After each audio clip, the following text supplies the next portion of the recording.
নির্বাচন আসছে আর আলোচনায় কেন্দ্রবিন্দু একটাই, আওয়ামী লীগ কি এবার অংশ নিবে? কারণ বড় নেতা দেশের বাইরে অনেকের নামে মামলা আছে এবং জুলাই 2024-এর ঘটনায় এখনো মানুষের মনে জেগে আছে। চলুন একবার সব মিলিয়ে দেখি জনগণ আসলে কি চাচ্ছে। দলটি এখন বড় চ্যালেঞ্জের মুখে। অনেক শীর্ষ নেতা দেশের বাইরে অনেকের নামে মামলা চলছে। জুলাই 2024-এ দলটি কি করেছিল তা এখনো বিতর্কের কেন্দ্রবিন্দু। এখন প্রশ্ন, এমন অবস্থায় তারা কি নির্বাচনে অংশ নিতে পারবে? সব মিলে দেখা যাক। আওয়ামী লীগকে পুরোপুরি বাদ দেওয়া সহজ নয়, কারণ তারা এখনো দেশে বড় রাজনৈতিক দল। তাদের বিরুদ্ধে মামলা আছে, নেতৃত্ব যারা দিবে তারা অনেকেই বাইরে।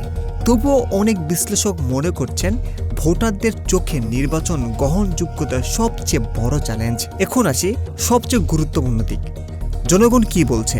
একদিকে মানুষ বলছেন পুরানো দল ছাড়া নতুন দল সব সময় সফল হয় না, অভিজ্ঞতা জরুরি। অন্যদিকে আছে যারা বলছেন প্রথমে বিচার হোক, তারপর নির্বাচনে অংশ নেওয়া উচিত। বিশেষ করে যুব সমাজ এবং শিক্ষার্থীরা এখন বেশি সতর্ক। এখানে দেখা যাচ্ছে জনমত এখন বিভক্ত এবং দ্বিধাগ্রস্ত।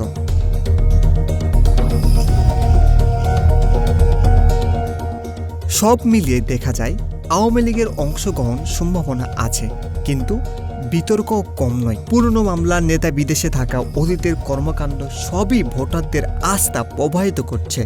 সুতরাং জয় বা পরাজয় নয়, আসল প্রশ্ন হলো নির্বাচন কতটা গ্রহণযোগ্য হবে। আপনার মত কি? আওয়ামী লীগ কি অংশ নেবে? জয় নাকি বিতর্ক?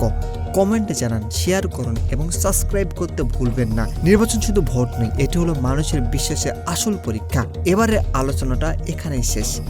ধন্যবাদ। দেখা হবে পরবর্তী আপডেটে। বিডিসি নিউজ HD, সবার আগে সঠিক খবর।